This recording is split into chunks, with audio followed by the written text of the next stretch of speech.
Bom, pessoal, boa noite a todos. Então, vamos deixar gravado aí, né? Vamos iniciar mais uma aula aí da UC Termodinâmica. Então, hoje, pessoal, como eu falei das outras aulas do ciclo, né, do ciclo de potência, do ciclo de refrigeração, hoje eu vou ficar mais, hoje eu vou falar mais do ciclo termodinâmico do ar-condicionado, né? Como ocorre mesmo, né? Como o pessoal faz o projeto, né? Vendo a parte teórica, né? O ciclo teórico, né, para justamente atingir o máximo de eficiência do real, né? Então, vou compartilhar a tela aqui, pessoal.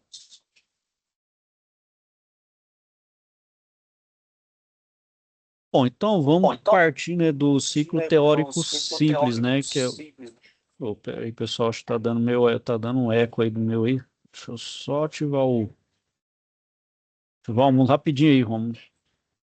Então vamos lá, pessoal. O que que é o ciclo teórico simples, né? É o que a gente fala do real, ou perdão, do ideal, né? Que faz aquela aproximação do ciclo de Carnot. Bom, então como é que é o ciclo de um... só explicando aqui o que é o gráfico aqui, né? Bom, esse gráfico aqui, pessoal, são os pontos principais de um ciclo de refrigeração. Ou seja, a gente tem a parte aqui de baixa pressão, né? A baixa pressão é onde ocorre a parte do evaporador, né? Ou seja, é onde eu é, refrigero o meu ambiente, né? Que a gente chama de Q0, né? Então, vamos dizer, essa linha aqui a gente chama linha de baixa pressão, é onde está o meu evaporador, né? Do 1 para o 2, como eu tenho um aumento de pressão, é onde encontra então o meu compressor. Então, é onde o meu compressor ele vai comprimir o meu fluido refrigerante a uma alta pressão. Aí agora eu me encontro na linha de alta pressão, por onde então eu tenho o meu condensador. Meu condensador eu pego então o calor que eu rejeito para o ambiente, né? Então aquele calor que eu retiro do meu ambiente interno, eu jogo ele externamente. Eu faço isso pela condução de calor que o meu fluido refrigerante faz, né? Bom, e depois ele vai, né, para a válvula de expansão, né? Então ele passa do ponto 3 que é a válvula de expansão. A válvula de expansão é para fazer justamente alívio de pressão para poder chegar então no meu evaporador e, enfim, reiniciar o meu ciclo, né? Então aqui eu preciso de baixa pressão e o meu fluido, vamos dizer assim, fluir um pouquinho mais devagar para poder então trocar o máximo de calor possível com o meio, para ele ser refrigerado, o meu meio ser climatizado e ocorrer então o trabalho de fato do meu ar-condicionado. Então, esse ciclo teórico, sim, pessoal, ele considera então isobaricamente, né, nos pontos 1 e 4, no ponto 2 e 3, e isoentrópico, tanto do ponto 1, do ponto 2 e do ponto 3 para o ponto 4. Cada um desses pontos aqui, pessoal, ele tem um estado, né, ele tem um estado do meu fluido refrigerante. Eu vou mostrar isso aqui para vocês. Então, iniciando pelo processo 1, 2, né, que vai do ponto 1 para o ponto 2, onde ocorre a compressão, né, pelo compressor, no ciclo ideal, ele chama de um processo adiabático reversível. O que que é isso? É um processo que não é um processo que aumenta de pressão, porém sem troca de calor, e é chamado reversível porque ele pode ir do 1 para o 2 e do 2 para o 1, mas a gente sabe que isso não ocorre de forma real, então tudo de forma ideal. Então, meu refrigerante ele vai entrar no compressor a pressão do evaporador, né, que é a linha da pressão baixa, né, e, e com título, né, igual a 1. Então, quando coincide com essa linha aqui, pessoal, é a linha de pressão, pressão e entalpia, que a gente vou mostrar para vocês ali, que é o diagrama de Mollier. Então, cada fluido refrigerante vai ter um diagrama de Mollier diferente, porque cada fluido refrigerante tem suas propriedades termodinâmicas distintas, né? Um vai ter mais eficiência do que o outro vai ter mais amplitude, enfim, cada um tem suas vantagens e desvantagens. Um é bom para pequenos é, para pequenos circuitos, outros são para maiores, enfim, a gente vai ver que cada um vai ter um comportamento distinto, né? Então, o meu refrigerante aqui, ele vai entrar no compressor, né? A pressão do evaporador, né? Então, seja a baixa pressão e com título igual a 1. Aqui, pessoal, ele está no título, aqui é o chamado ponto crítico, Aqui ele está como vapor, ou, perdão, como líquido, né? Então, dessa linha para a esquerda, ele está considerado como líquido. E dessa parte para a direita, em cima dessa linha, ele está considerado como vapor. Aqui é como líquido saturado e aqui como vapor saturado. Então, o título aqui é igual a 1. Quando é o título igual a 1, quer dizer que o meu fluido refrigerante ele é um vapor saturado. E ele é comprimido, então, até atingir a pressão de condensação. Então, aqui ele vai, então, sair de um vapor saturado para um vapor superaquecido. E se vocês estão vendo aqui, ó, ele ocorre também a entropia constante. Essa entropia, considerando o ciclo ideal, também, né, eles são de forma, ocorre da forma igual. A mesma entropia. Por isso que chama de processo isoentrópico, né? Bom, então nesse estado ele vai estar superaquecido e a temperatura T2, que é maior que a temperatura de condensação, né? Então quando a gente faz os testes lá no compressor, lá a gente verifica justamente esse ponto, que é o superaquecimento do meu fluido refrigerante, para poder então ver aquela máxima eficiência, né, nesse sentido. Continuando aí, pessoal, então do processo 2 para o 3, o que ocorre, né? Então vai ser a parte que ele vai estar passando no condensador, né? Pode ser condensação a água ou a ar, né? Ou se for aquele com utiliza água, né? Como fluido de troca entre o fluido refrigerante e o ar, né? A ar a água, ou senão o fluido e o ar, né? Pode ser por convecção forçada, né? Então a gente sabe que todos os nossos condensadores aí que a gente tem comercialmente, ele utiliza ali um ventilador, então ele vai forçar a troca de calor ali, forçando um movimento de ar ali, ou por convecção natural. Convecção natural, pessoal, também pode ser uma opção, porém, o meu condensador, do ponto de vista de tamanho, ele fica muito maior, né, para poder compensar o movimento natural, né, do ar. Geralmente, por exemplo, lugares que não tem movimentação muito, muito boa de ar, vai ser uma troca bem ineficiente, bem demorado. Então, por isso eu coloco uma convecção forçada. Eu diminuo, então, a área de contato e coloco um ventilador ali que melhora a eficiência de troca térmica, de troca de calor, né?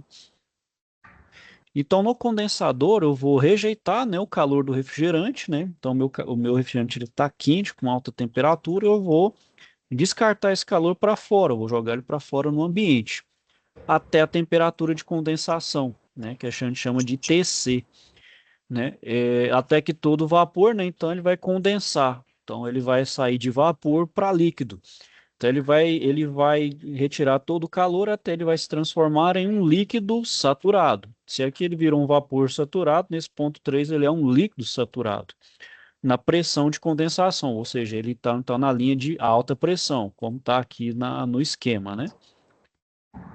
Bom, agora o processo 3 e 4, né, do 3 para o 4, ele vai ocorrer, né, no nosso circuito na válvula de expansão, né?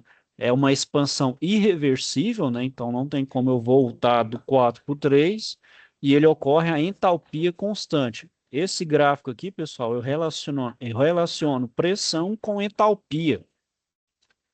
E a partir desses dois dados, né, ou de dois outros dados qualquer, eu consigo também, eu vou mostrar o diagrama de Mollet, tem todas as informações importantes, como entalpia, ou, além da pressão e entalpia, temperatura, é, volume específico e entropia, né, dependendo de algum aí, eu tenho que utilizar um desses dados aí.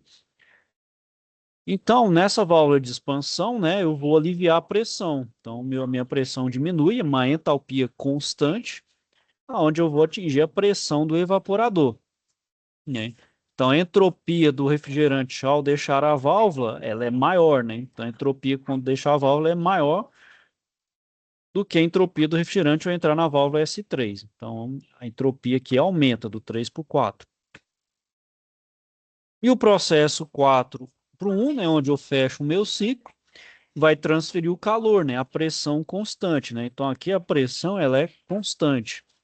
Consequentemente, né, também a temperatura constante. Então ele vai sair de vapor úmido, né? Então aqui ele tem uma mistura dentro dessa região aqui, pessoal, ele fica uma mistura de líquido com vapor, né? Então ele vai ser uma mistura de vapor, né, até atingir o vapor saturado seco. Então ele vai perder umidade aqui, né, vai perdendo até ficar um vapor saturado seco. E ele não vai modificar a temperatura, mas vai só mudar o seu estado. Então ele vai sair de um líquido, um pouco de líquido com vapor e chegar a totalmente vapor. Então aqui é onde faz a troca de calor, né? Então evapora, porque aí vai pegar o calor do meio ambiente, vai evaporar o meu fluido refrigerante. E com isso recomeça todo o meu ciclo, né? Bom, então pessoal, aqui a gente tem, ó, se vocês observarem, a gente tem então, deixa eu só, a gente tem então o ciclo ideal e o ciclo real.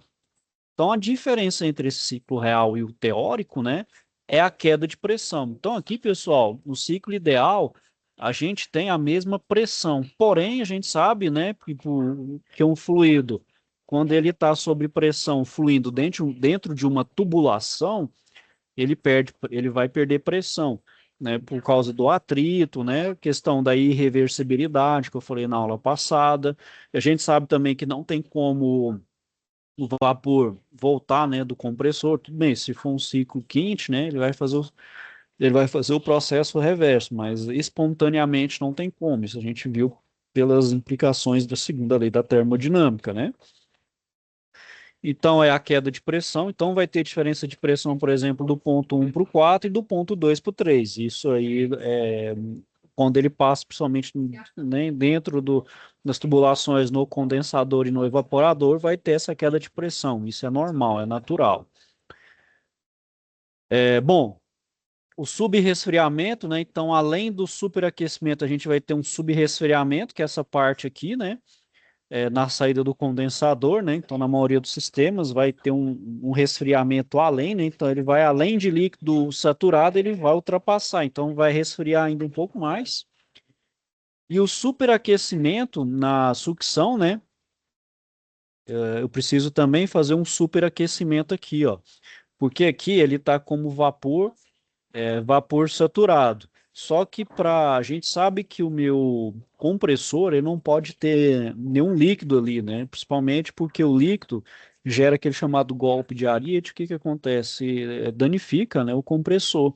Então, para garantir que entre só vapor no meu compressor, eu faço então um superaquecimento do meu fluido refrigerante. Então, ao invés dele ficar um vapor saturado, eu aumento mais ainda, aumento um pouco mais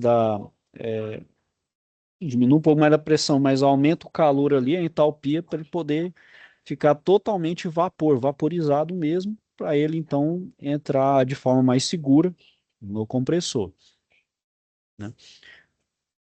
E isso é obrigatório, né, pessoal? Como até está falando aqui no próprio compressor alternativo, para evitar o golpe de líquido, porque líquido entrar no compressor é extremamente prejudicial. E esse processo aqui, pessoal, no ciclo ideal, ele ocorre uma entropia constante. E aqui não, aqui ele é um processo chamado politrópico. Ele vai aumentar de entropia, né, saindo do ponto 1 para o ponto 2, que é a passagem do fluido refrigerante do compressor, né, de baixa pressão para alta pressão. Bom, e o processo de compressão, então, que ele é, como eu falei, ele é politrópico, né? E então ele passa a ser politrópico ao invés de isentrópico. Então, devido a essa diferença, né, então a temperatura de descarga do compressor, ela pode ser muito elevada, né? Então, além de o meu já estar superaquecido e a compressão naturalmente já aumenta a temperatura, vai ter um problema principalmente com os óleos lubrificantes, né? Que a gente sabe que o compressor ele está comprimindo e como é um elemento mecânico ali, né? Ele está com um processo de pistão, ele é um refrigerante, ele precisa ter uma lubrificação, né? Então, tem que ter um cuidado com esse óleo lubrificante, né? Então, para garantir, né, a integridade, né, das propriedades do meu óleo lubrificante, eu vou então, né, forçar um resfriamento do cabeçote do compressor, principalmente se eu estiver lidando com o fluido R22 e o R717, né? Bom, além disso, pessoal, quando se fala capacidade frigorífica de um sistema, né, de sistema de refrigeração, é o tanto que o meu evaporador consegue resfriar, né? Então, por exemplo, quando a gente fala ali, o meu ar-condicionado é de 9.000 BTUs, né? Então, é o tanto de calor que ele consegue resfriar, né? Então, são 9.000 BTUs por hora. Então, o tanto de calor que ele consegue ali é, retirar do meio por hora, né? Então, é o BTU por hora. E como é que eu calculo, em tese, essa capacidade frigorífica? Justamente nessa linha aqui, ó, do 4 por 1, né? Ela acontece a pressão constante, né? E o que que eu preciso? Do fluido, né? A vazão em massa do refrigerante vezes a diferença de entalpia do ponto 1 para o ponto 4. Vou mostrar para vocês aqui um exemplinho prático de como calcular isso aí, né?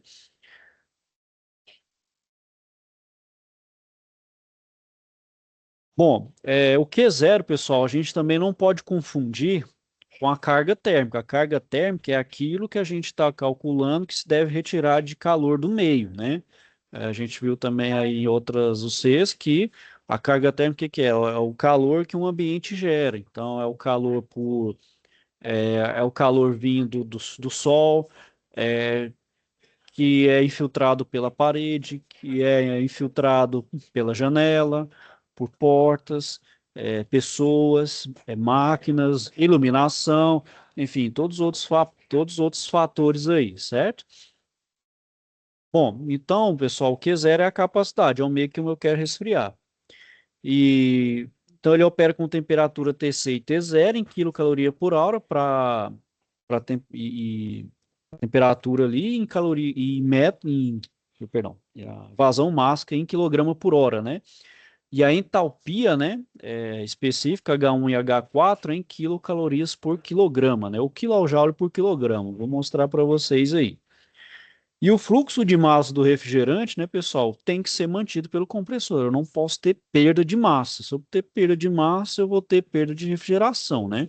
Então, eu tenho que garantir que todo o meu circuito ali esteja hermético, esteja fechado, não tem nenhum indício de vazamento. A gente sabe que o mínimo vazamento ali implica em perda de eficiência do meu aparelho, né? Então, pessoal, eu tendo a carga térmica, né? Com a carga térmica, por exemplo, eu achei uma carga térmica de 7.500 BTUs aí, né? Tô dando um exemplo. Bom, então eu sei que eu preciso retirar 7.500 BTUs para atingir o conforto térmico daquele ambiente. Então, para isso, eu vou selecionar um aparelho que supra, então, essa carga térmica. Aí eu posso pegar um de 9.000, né? Ou, se eu pensar em uma possível expansão, posso pegar um maior um pouquinho, posso pegar um de 12, né? Aí vai depender aí do projeto, né? E também, né, pessoal, se eu quero também duplo ciclo, né? Talvez eu quero ciclo de não só de refrigeração, mas também de aquecimento, né? Bom, além disso, a partir da parte do ciclo teórico, eu também consigo verificar a potência teórica do meu compressor, né? Então, teoricamente, né, pessoal, no ideal, o que acontece? Então, eu tenho a minha massa, que entra, a massa de fluido, né, que entra no ponto 1, no compressor. Meu compressor, então, comprime, né, e joga para o resto do sistema. E eu considero, né, pessoal, que meu compressor está fechado, está hermético, não tem perda, e também tanto na tubulação de entrada quanto na de saída. Então, eu injeto um trabalho para poder, então, deslocar a massa de refrigerante do ponto 1 para o ponto 2 a uma baixa pressão para sair ele a alta pressão, né? Então, né, esse processo ele é isentrópico, eu estou considerando o processo ideal, né? Então, considerando a primeira lei da termodinâmica no regime permanente, desprezando variação de energia cinética, né? Então, estou fazendo aproximações, estou fazendo simplificações, por isso que é uma potência teórica, né, pessoal? Então, a gente tem essa fórmula aqui, ó. Então, é a massa de fluido vezes a entalpia do ponto 2 menos a entalpia do ponto 1. É, posso depois mostrar para vocês, pessoal, que, por exemplo, para um cálculo real, aí já se considera aí o processo politrópico, também tem a eficiência do próprio compressor, né? Enfim, tem algumas considerações a serem feitas. É só depois se der tempo aí, pessoal, só para mostrar mesmo para vocês aí o que é o projeto mesmo real, como é que é. Mas essa aproximação por um ciclo ideal, todos os fabricantes fazem isso para poder atingir a máxima eficiência, sabendo que a gente sabe que não tem como atingir 100% de eficiência, mas a máxima eficiência possível. Então, por isso se considera um ciclo ideal, né? Um ciclo que tem reversão, que é isentrópico nos pontos corretos, isentálpicos, né? Então, ou adiabático nos pontos. Então, tem toda essa consideração aí pelas leis da termodinâmica. Eu também, pessoal, posso converter, né, esse trabalho, que esse trabalho aqui vai dar em joules, né? Então, para converter em quilowatt, eu divido a equação por 860. Eu acho ela em joule, ou quilojoule. Ou, perdão, em quilowatts, né?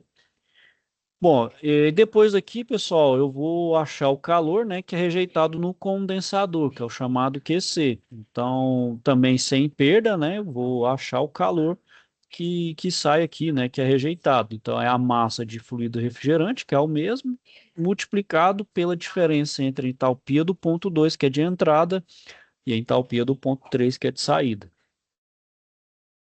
E a na válvula de expansão, né, pessoal, onde é um processo adiabático, onde então a entalpia 3 é igual à entalpia do ponto 4, né? Como é isoentálpico, né? Então só basta a gente ver aqui, ó, é a mesma entalpia, né?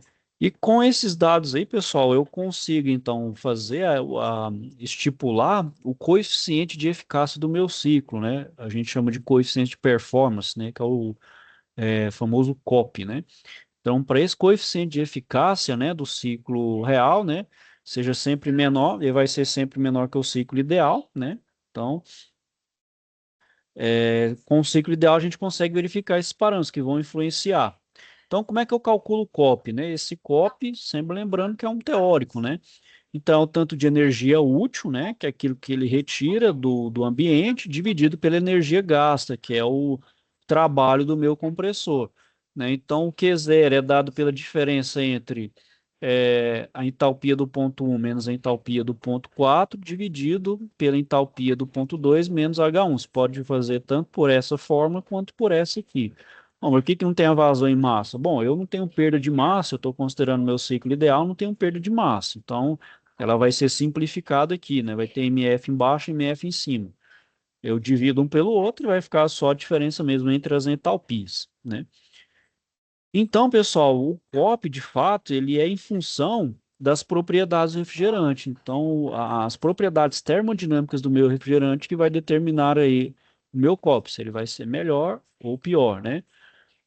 No ciclo de potência, a eficiência, ela é o inverso, né? É o trabalho dividido pelo calor. Então, por isso que ele vai variar entre 0 e 100%. E aqui ele vai ser acima de 1. Então, quanto maior de 1, né, maior do que 1, melhor é a coeficiente do meu sistema de refrigeração, né? Então, tem alguns copos aí com ser 5, 6, 7, 8. Vou mostrar para vocês aqui um exemplo.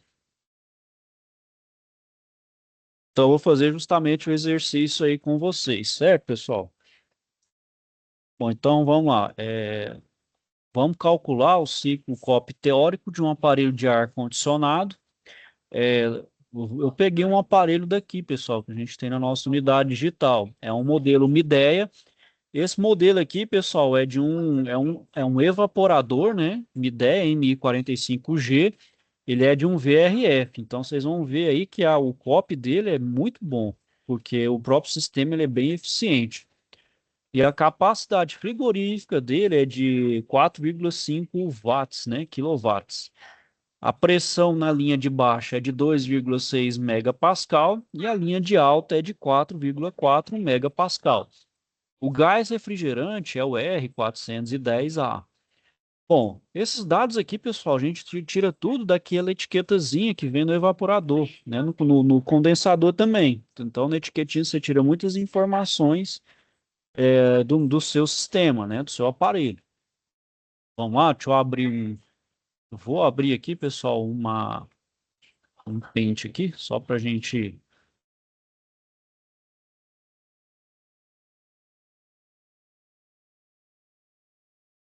Bom, pessoal, então vamos fazer primeiro aqui o ciclo, né? Vamos desenhar o ciclo aqui, só para a gente ter uma.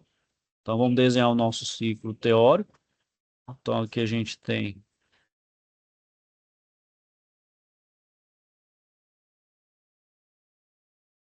Então, eu tenho aqui, ó, pressão, entalpia. Eu vou fazer, então, aqui o nosso ciclo teórico. Então, eu tenho aqui o meu ponto um. Então,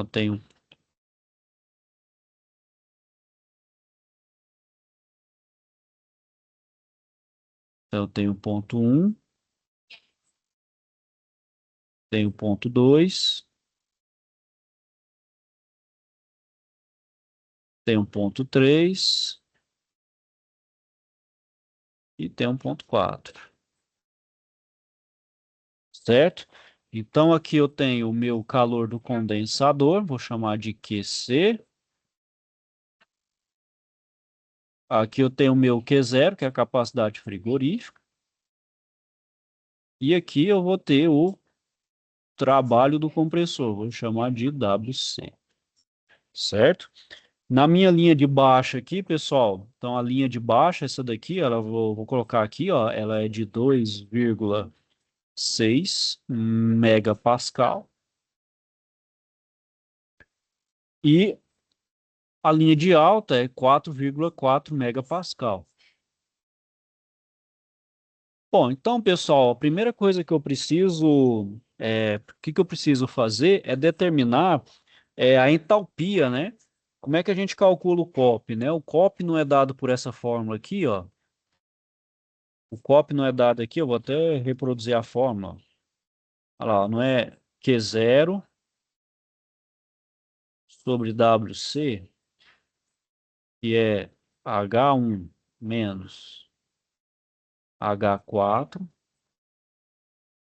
dividido a entalpia do ponto 2 menos a entalpia do ponto um. Então, eu preciso dos valores de entalpia de cada um desses pontos, para eu justamente achar, achar então o meu COP, né?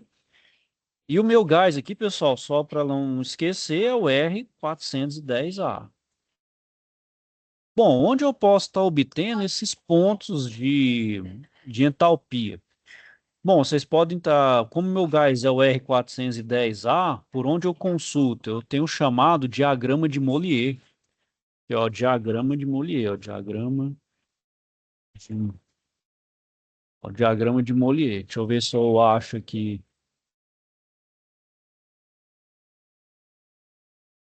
Então, esse aqui, pessoal, é o diagrama de Mollier, ó. Para cada fluido refrigerante tem um, tá vendo? Ó, esse aqui é o fluido R134A, tá vendo? Vou pegar aqui, ó, do 410A, o R410A. Ó. Deixa eu ver se eu acho ele em PDF.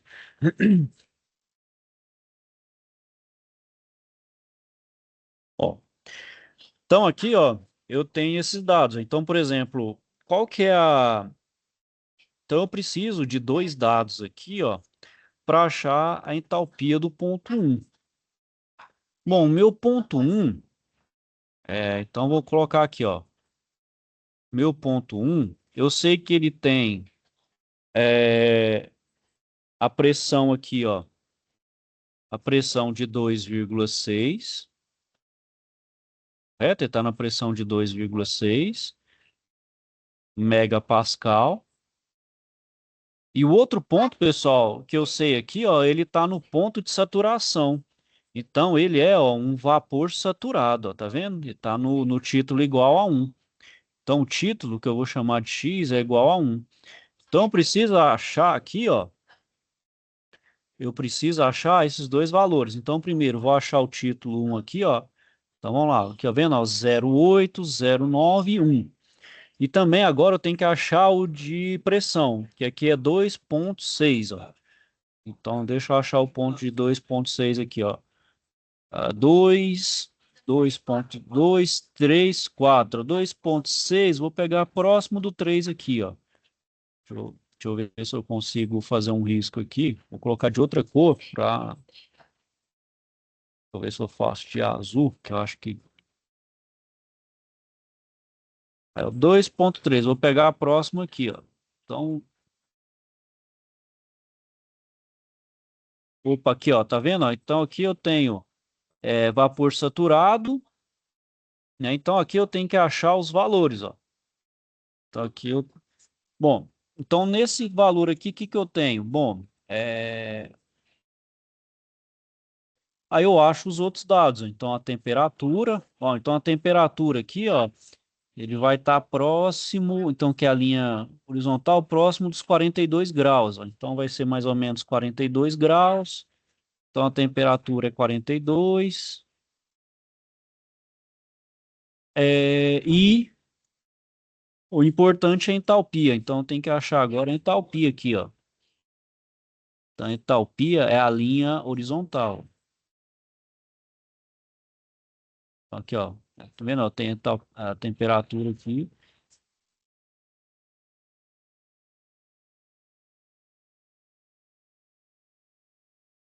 Vou tentar baixar aqui, pessoal. Sim. Bom, então minha entalpia aqui, pessoal, ela tá mais ou menos, deixa eu ver aqui.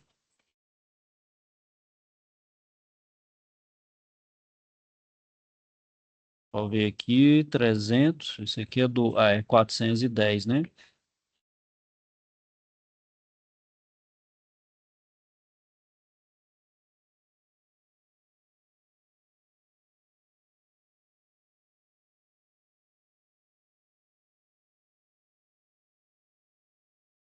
Só ver aqui, pessoal, em torno de, bom, entropia dá em torno de,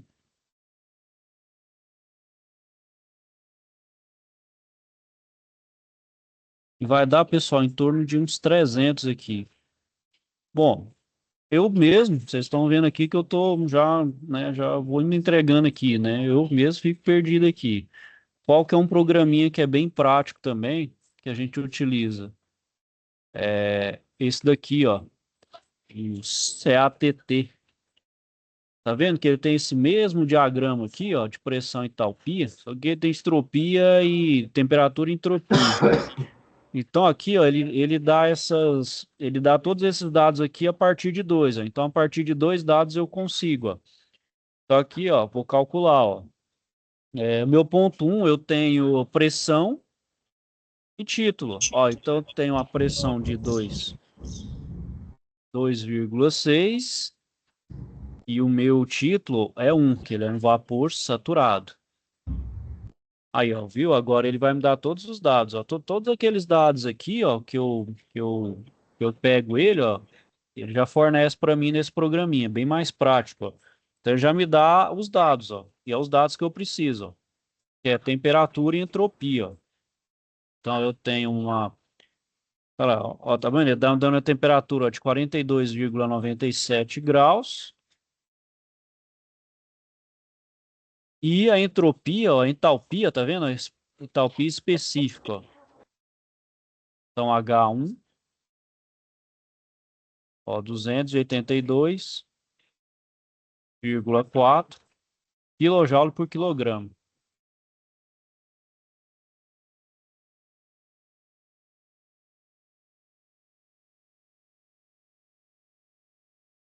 Então aqui, ó, kJ por quilograma, certo?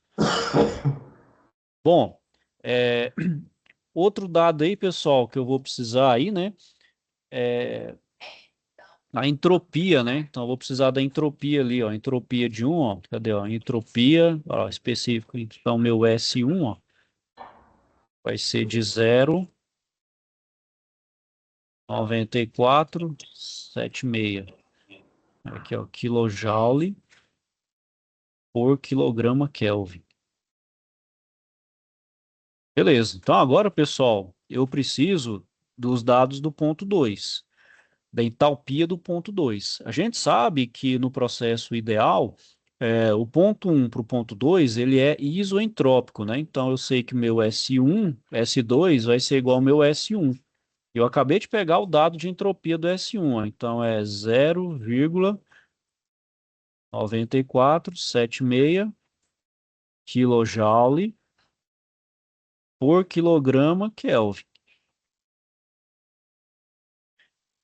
Bom, e outro dado que eu tenho também do ponto 2, ele agora está na linha de alta. E a linha de alta, o meu P2, eu vou chamar de P2, ele é 4,4 megapascal. Bom, então com esses dois dados aqui, eu consigo obter também a entalpia do meu ponto 2. Então eu venho aqui na calculadorinha. Os outros dados agora que eu tenho é pressão e entropia. Então aqui a entropia é a mesma do ponto 1, já está aqui, ó, 9,9476. E a pressão é 4,4. Dou um OK, então eu tenho os dados do ponto 2, ó. Então agora a temperatura do ponto 2 ele vai estar em 76,1 graus Celsius. A entalpia do ponto 2, então é 294,5 kJ por quilograma. Quilojoule por quilograma, né? Então, aí aqui, ó, tá vendo, ó, que a fase dele, ó, ele chama até de fluido denso. Quando ele sai daqui, ele chama de fluido denso, que está acima do ponto crítico. Então, ele chama de fluido denso. Bom, então agora, como eu tenho já o dado do ponto 2, eu vou agora partir por ponto 3. Vou colocar aqui, certo, pessoal? Do lado aqui, ó. Então, o ponto 3, ele é a mesma pressão, né? Então, tem a pressão de 4,4 megapascal. E ele está no ponto de líquido saturado. Então, agora o meu título aqui, ó, que é o X, ele é igual a zero, né? Então, a partir desses dois dados, eu vou obter a entalpia e os outros dados, temperatura e também de entalpia. Então, aqui o dado é pressão e título. Então, a pressão é 4,4 e agora, ao invés de ser 1, vai ser zero. Aí, então, eu tenho o dado, tá vendo? Ó? Então, ele está como líquido saturado. Ele vai estar uma temperatura T3 de 66,3 graus Celsius. E a entalpia dele aqui, ó, o H3, vai ser então, ó, 184,7 kJ por quilograma, certo? É,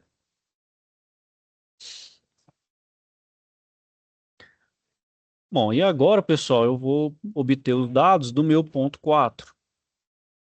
Ponto 4, eu sei que a entalpia é a mesma, né? A gente está vendo aqui que a entalpia ela é constante, né? É isoentálpico, né?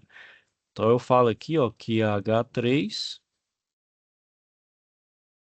é igual a H4, que é igual a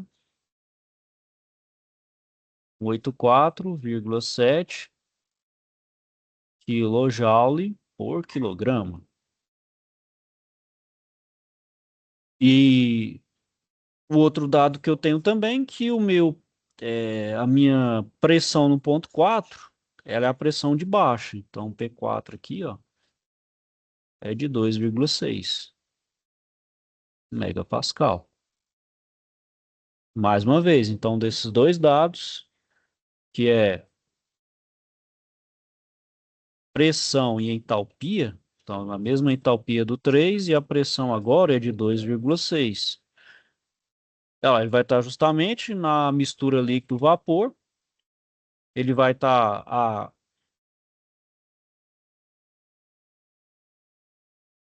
42,97, que é o mesmo do ponto 1, né? E a entalpia do ponto 4 é a mesma, né? De 184,7, né? Precisa do... Então agora, pessoal, tá vendo? Eu tenho agora condições de calcular o coeficiente, ó. Então, COP é a diferença entre a entalpia do ponto 1 menos a entalpia do ponto 4, dividido pela entalpia do ponto 2 menos a entalpia do ponto 1. Né? Conforme está aqui, né? Só para Então é H1 menos H4 dividido por H2 menos H1, né? Que é a fórmula do Q0, né? Que é o calor, né? Então o Q0 a gente viu aqui, né? Então vamos só recapitular, né? Olha lá, o Q0 é H1 menos H4 e o WC, né? Que é do potência, é H2 menos H1, né? Bom, então aqui, pessoal, vamos lá. H1 é 282. Opa, cadê? Aqui, ó. É, então é 282,4, né? Menos 184,7 dividindo por 294,4 menos 282. Então isso aqui, pessoal, resulta num COP 7,84. Bom, então, pessoal, esse aqui é um COP e esse meu aparelho aqui é um VRF.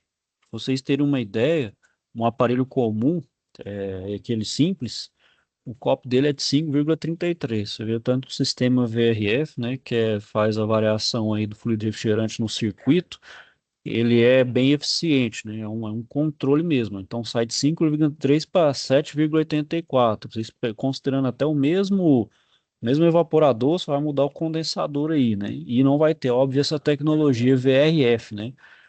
Que ele faz todo o controle de demanda de refrigerante, né? Bom, e daqui também, pessoal, a gente consegue também estipular qual que é a vazão em massa, né? Então, por exemplo, a partir do Q0 aqui, ó, então, a partir do Q0, ó, Q0, que é a vazão em massa de fluido vezes H1 menos H4.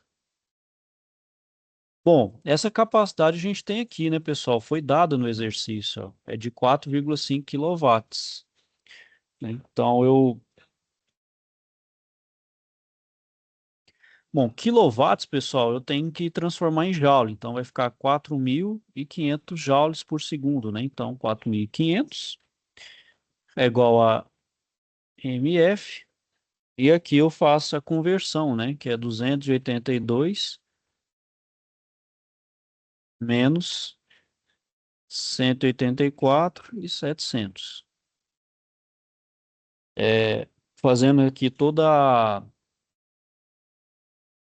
manipulação, eu chego então que o fluido em massa ali, né, o fluido de massa de refrigerante é de 0,046 quilogramas por segundo, ou seja, então esse é o tanto de fluido que corre no sistema por segundo, para poder então gerar. Então você vê que o ciclo ele é bem rápido mesmo. Então é uma vazão ali bem rápida de fluido refrigerante, para poder então atingir tanto o nível de coeficiente para poder retirar esse tanto de calor também, né? Que é de 4.500, 4,5 quilowatts, né? E eu também posso estipular qual que é a potência teórica desse meu compressor, que é justamente pelaquela fórmula, né? O WC é igual a vazão em massa, que eu tenho ela aqui, né? Que é dado H2 menos H1. Então aqui eu tenho 0,046. Então tem aqui, ó, 294, 294,4, 294.400, né? Então, menos 282 mil. Só pegando minha colinha aqui, pessoal.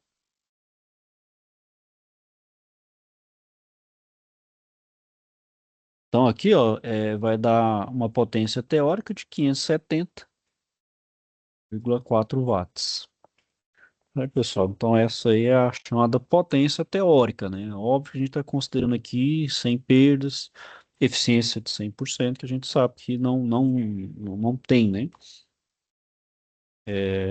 para considerar ali, a gente faz alguns outros cálculos aí, né? Eu posso mostrar para vocês na próxima aula. Ok, pessoal? Bom, então é isso aí que eu queria mostrar para vocês hoje. Alguém quer fazer algum comentário, quer falar alguma coisa? Ah, o Edilson já saiu, né? Eu queria, depois eu tirar a dúvida dele. Mas alguém quer falar alguma coisa, pessoal? Alguma dúvida, questionamento?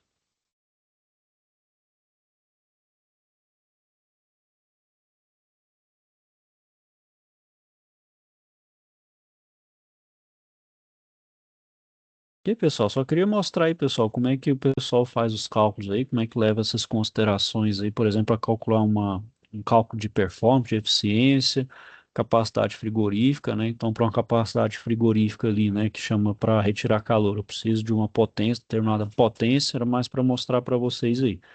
Então, os fabricantes fazem? Eles fazem os cálculos justamente baseado nesse ciclo teórico para obter o máximo de eficiência do ciclo real. Porque não tem como, pessoal, não tem como ali obter esses dados com precisão. Ali a gente faz esses dados com aproximação. Então, é depois que projetou todo o sistema, que aí dá para saber, né? É, tanto que tem de pressão, tal, tanto que tem ali que você de fato determina o seu ciclo real, né? Aí depois disso você vê os seus ciclos realmente ali, o real. Também tem algumas artimanhas, como para fazer o superaquecimento, né? O subresfriamento, aquela parte do superaquecimento para verificar principalmente as temperaturas de saturação. Isso depois a gente vê tudo isso na manual. Ok, pessoal? Alguém quer falar alguma coisa? Tem alguma dúvida?